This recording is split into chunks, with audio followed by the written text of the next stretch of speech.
Okay, so I want you to remember two things. I want you to remember that this is Passion Week, that this is the week that Jesus will be crucified. And the other thing, and so these are Jesus' conversations with the Pharisees during Passion Week, but I also want you to remember that we're not going to talk about any sort of timing, like what day was this. In part because of the Thursday, belief that Jesus died on Thursday, but also because there is some, among scholars, there's some disagreement on what happened what day.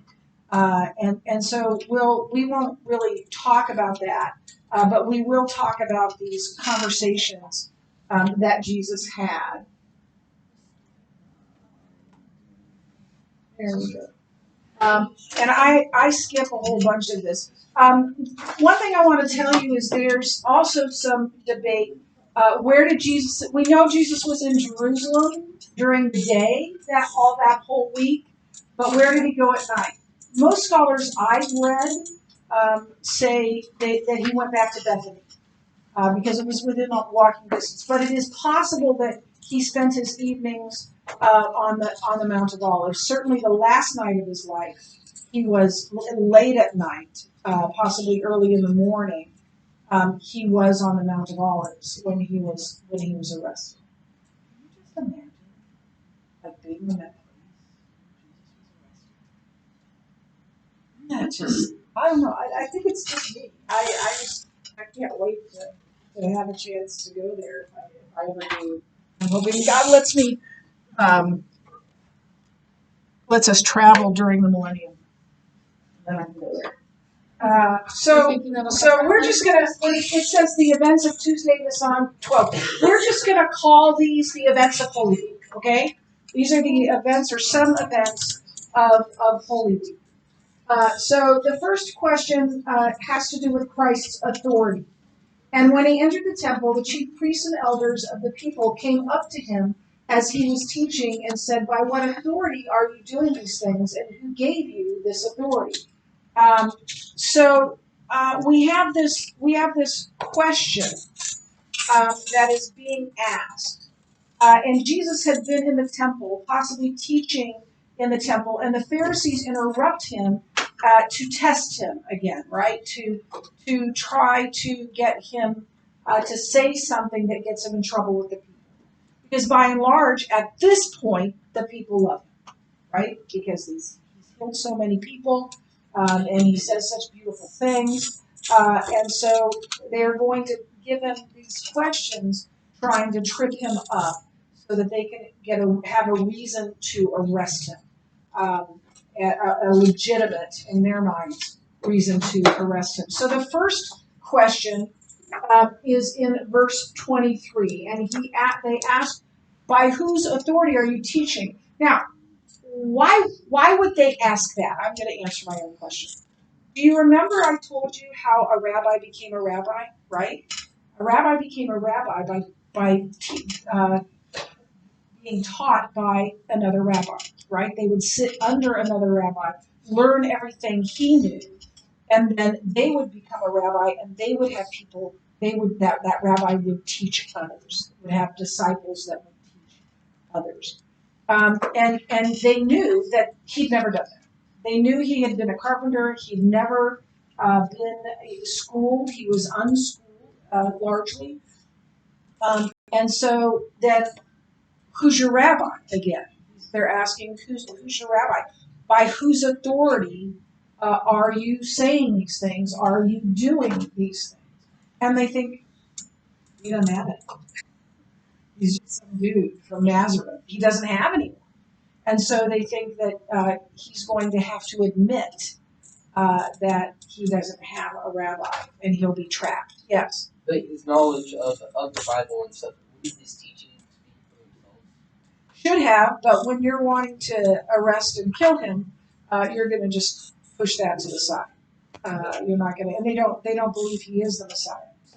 So they huddle together and they make up this question, and they think this is going to work, because if he says if his authority is from man, then the people would be like, what? We don't want to believe in you. We thought you were from God. But if he says, or if they say, then the people will be like, what? That can't be. And then if he says it's from God, they could charge him with that because they don't think that that's true. So, oh wait a minute, I got that all backwards. I'm sorry. Take two. So he asks them a question. No, I didn't get it all backwards. I got it right. I got it right. Okay. And so his answer then is this. Jesus answered them, I also will ask you one question, and if you tell me the answer, then I will also tell you by what authority I do these things. The baptism of John, from where did it come? From heaven or from man? Do you notice how he kind of gives them a question that's along the same line? Right? Where do you get your authority? Where did John get his authority? And then in that case, they knew that if they said that the authority was coming from man, the people would be upset because they held John as a prophet.